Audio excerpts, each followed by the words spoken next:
जो बयानबाजी हुई है ये भारतीय जनता पार्टी के लोगों द्वारा ही कराई गई है, लेकिन हमें ध्यान नहीं भटकाना है, क्योंकि असल वजह यह थी कि जो राम मंदिर में जो चोरी हुई थी उससे ध्यान भटकाने के लिए ये मुद्दा लाया गया है। तो ये सरकार वो सरकार है जो ध्यान भटकाने का काम करती है। जब हमारे हाथरस में बिटियाओं को जला दिया जाता है तब ये लोग नहीं आते सामने, आते हैं बताइए। जब कानपुर में हमारी जो एक बेटी है जिसके पिताजी को थाने में मार के मार डाला गया, तब इनमें से किसी ने कुछ बोला? इतनी बड़ी बड़ी जघन्य घटनाएं हो जाती है उत्तर प्रदेश में, लेकिन भारतीय जनता पार्टी का एक भी इंसान सामने नहीं आता है।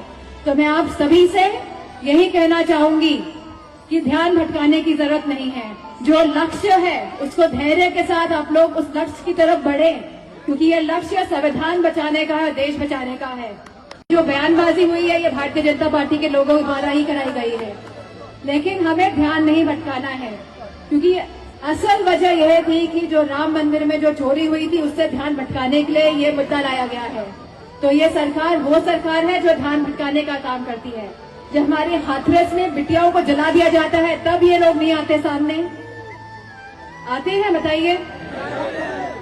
जब कानपुर में हमारी जो एक बेटी है जिसके पिताजी को थाने में मार के मार डाला गया, तब इनमें से किसी ने कुछ बोला? इतनी बड़ी बड़ी जघन्य घटनाएं हो जाती है उत्तर प्रदेश में, लेकिन भारतीय जनता पार्टी का एक भी इंसान सामने नहीं आता है।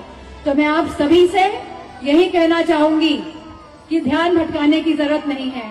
जो लक्ष्य है उसको धैर्य के साथ आप लोग उस लक्ष्य की तरफ बढ़े, क्योंकि ये लक्ष्य संविधान बचाने का है, देश बचाने का है।